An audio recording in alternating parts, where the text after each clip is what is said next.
My coworker took credit for my project. He didn't expect the client to ask one simple question. I found out my coworker had taken credit for my project when our client thanked him for work he never touched.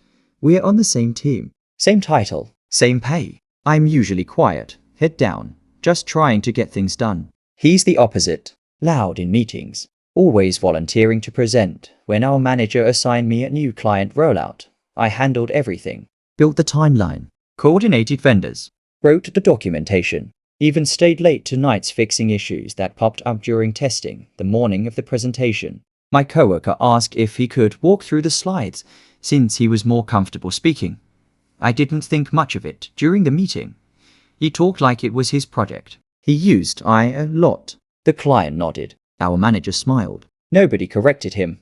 I sat there, listening to my own work explained back to me. Afterward, the client said, "Great job," and shook his hand. I told myself it wasn't worth making the scene. 2 days later, the client scheduled a follow-up call. Same people, same room, this time. Halfway through, she paused and said, "Quick question."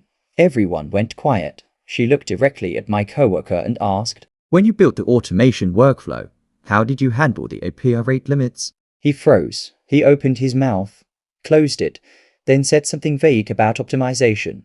She nodded slowly, then turned to me. "You were the one who implemented that, right?" I answered honestly, explained the workaround, the retry logic, and why we staggered requests. She smiled and said, "That's what I thought." "Thank you." After the call, my manager pulled me aside and asked why I hadn't spoken up earlier. I said I assumed teamwork meant sharing credit. She said teamwork also means visibility that afternoon. She updated the project record to list me as lead. My coworker didn't say anything. Last week, I was officially assigned ownership of the account. I didn't celebrate. I just learned something useful. Some people will take credit if you let them. But sooner or later, someone asks a question they can't answer. Would you have corrected him in the first meeting? Or waited like I did?